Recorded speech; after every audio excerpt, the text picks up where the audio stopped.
Importance of economics in exam. चाहे steno exam हो या selection post exam, GK section में सबसे ज्यादा क्वेश्चंस इकोनॉमिक्स से आए। टोटल 77 क्वेश्चंस सिर्फ इकोनॉमिक्स से थे, जो दिखाता है कि ये सब्जेक्ट कितना इंपॉर्टेंट है। Question practice strategy. जैसे तुमने ज्योग्राफी के 57 क्वेश्चंस ट्रैक किए, वैसे ही 77 इकोनॉमिक्स के क्वेश्चंस अटेम्प्ट करो और चेक करो कितने करेक्ट हो रहे हैं। मैं तुम्हें सही माइंडसेट भी सिखाऊंगा इनको अटेम्प्ट करने के लिए। पेपर डिफिकल्ट नहीं था, इजी था, पर एग्जाम हॉल के कंडीशंस और प्रैक्टिस सेशंस डिफरेंट होते हैं। New topics observation. ज्योग्राफी में एक नया कंपोनेंट ऐड हुआ था, ह्यूमन ज्योग्राफी, जिसमें पॉपुलेशन और माइग्रेशन जैसे टॉपिक्स आते हैं। इसका कंप्लीट रिकॉर्डेड वीडियो तुम्हें मिलेगा। इकोनॉमिक्स में कोई नया कंपोनेंट नहीं आया, पर एक ऐसा टॉपिक है जहां से 30-40% क्वेश्चंस आए हैं। उसका नाम मैं एंड में बताऊंगा। Purpose of question solving.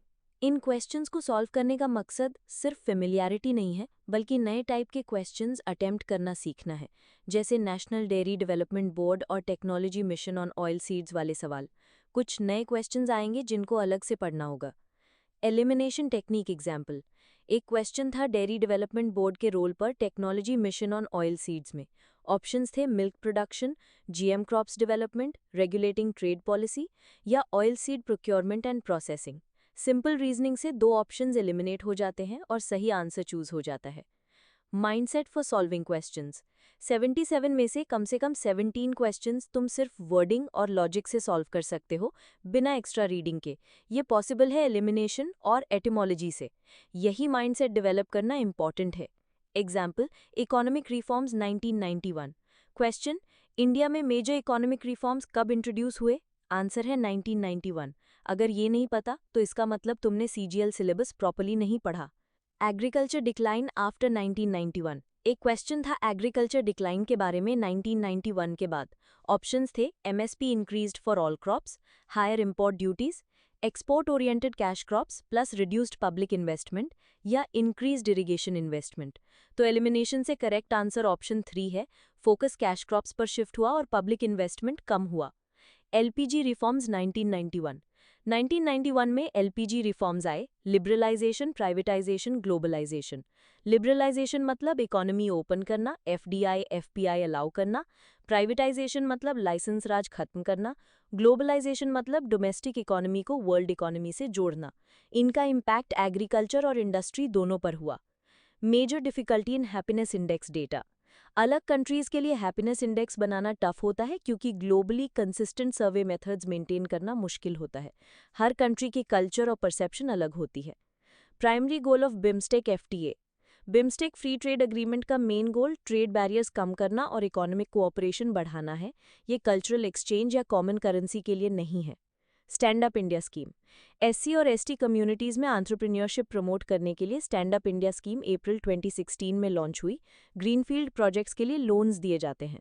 Scheme अब 2025 तक एक्सटेंड हो गई है। Greenfield projects. ग्रीनफील्ड मतलब एकदम नए वेंचर्स जहां पे पहले से कोई इंफ्रास्ट्रक्चर नहीं होता। जैसे एक ग्रीनफील्ड एयरपोर्ट बनेगा जहां पहले एयरपोर्ट ही नहीं था। Laws in economics. Law of demand, price बढ़े तो डिमांड घटता है। Law of diminishing marginal product, inputs बढ़ाने के बाद एक पॉइंट पे मार्जिनल प्रोडक्ट घटने लगता है। Law of variable proportions, inputs का रेशियो चेंज करने से आउटपुट अलग अलग होता है। Law of diminishing marginal utility, एक चीज ज्यादा कंज्यूम करने पे सेटिस्फैक्शन कम होता है। शिफ्ट ऑफ वर्कर्स, जब वर्कर्स एग्रीकल्चर से इंडस्ट्री और सर्विसेज में शिफ्ट करते हैं, उससे ऑक्यूपेशनल डाइवर्सिफिकेशन कहते हैं। Maharana versus mini Ratna. 2024 तक एनटीपीसी, ओएनजीसी और सेल महाराणा कंपनीज बनेंगे। हिंदुस्तान कॉपर लिमिटेड महाराणा नहीं है। Foreign banks in India. Foreign banks की एंट्री पर कभी एक्सट्रीम रिकमेंडेशन नहीं होती। जनरली उन्हें एक्सपैंड करने इनकरेज किया जाता है। अपॉर्चुनिटी कॉस्ट मतलब जो बेस्ट ऑल्टरनेटिव छोड़ दिया गया, जैसे एक हाउसवाइफ टीचिंग कर सकती थी पर फैमिली रेज करना चूज किया, तो टीचिंग का लॉस्ट चांस ही अपॉर्चुनिटी कॉस्ट है। Green revolution. पंजाब पहली स्टेट थी जहां ग्रीन रेवोल्यूशन का बेनिफिट मिला। 1960 से स्टार्ट हुआ और 1970s में एक्सपैंड हुआ। Banking concepts. बैंक की liability, deposits. CRR and SLR, RBI rules के हिसाब से बैंक्स को कुछ पार्ट रिजर्व रखना होता है। OMO, RBI securities buy sell करके इन्फ्लेशन कंट्रोल करता है। बैंक रेट, आरबीआई का lending rate to commercial banks. Technology mission on oil seeds, इसको इम्प्लीमेंट करने की रिस्पॉन्सिबिलिटी मिनिस्ट्री ऑफ एग्रीकल्चर की है। Insolvency and bankruptcy code IBC, IBC का main purpose insolvency efficiently resolve करना, क्रेडिटर्स प्रोटेक्ट करना और बिजनेस इन्वायरमेंट इंप्रूव करना है। 2016 में अरुण जेटली ने इसे इंट्रोड्यूस किया। कैपिटल फॉर्मेशन, कैपिटल फॉर्मेशन का मतलब है प्रोडक्शन कैपेसिटी इन्वेस्टमेंट के थ्रू बढ़ाना, यानी इन्वेस्टमेंट से इकोनॉमी में ज़्यादा पैसा और आउटपुट जनरेट होता है। सेकेंड जनरेशन रिफॉर्म्स, ये रिफॉर्म्स पॉजिटिव थे और एफडीआई को इनकरेज किया, इन्वेस्टमेंट क्लाइमेट इंप्रूव हुआ।